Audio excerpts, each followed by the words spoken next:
আবৃত্তি করতে চলেছি কবিগুরু রবীন্দ্রনাথ ঠাকুর রচিত অত্যন্ত বিখ্যাত এবং জনপ্রিয় কবিতা হঠাৎ দেখা। রেলগাড়ির কামরায় হঠাৎ দেখা, ভাবিনি সম্ভব হবে কোনোদিন। আগে ওকে বারবার দেখেছি লাল রঙের শাড়িতে, ডালিম ফুলের মতো রাঙা। আজ পরেছে কালো রেশমের কাপড়, আঁচল তুলেছে মাথায়, দোলন চাপার মতো চিকন গৌর মুখখানি ঘিরে।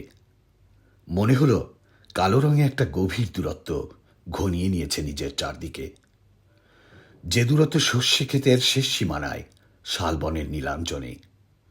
থমকে গেল আমার সমস্ত মনটা, চেনা লোককে দেখলেম অচেনার গাম্ভীর্যে।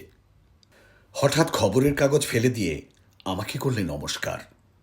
সমাজ বিধির পথ গেল খুলে, আলাপ করলেম শুরু। কেমন আছো, কেমন চলছে সংসার, ইত্যাদি। সে রইল জানালার বাইরের দিকে চেয়ে, যেন কাছের দিনের ছোঁয়াচ পার হওয়া চাহনিতে। দিলে অত্যন্ত ছোট দুটো একটা জবাব, কোনোটা বা দিলেই না। বুঝিয়ে দিলে হাতের অস্থিরতায়, কেন এসব কথা, এর চেয়ে অনেক ভালো চুপ করে থাকা। আমি ছিলাম অন্য বেঞ্চিতে ওর সাথীদের সঙ্গে। এক সময় আঙুল নেড়ে জানালে কাছে আসতে। মনে হলো কম সাহস নয়।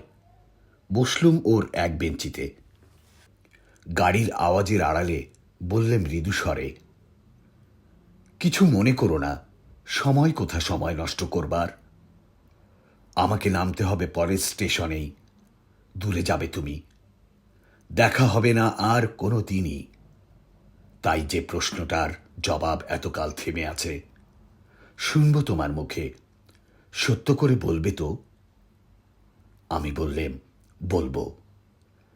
বাইরের আকাশের দিকে তাকিয়েই শুধুল, আমাদের গেছে যে দিন, একেবারেই কি গেছে, কিছুই কি নেই বাকি?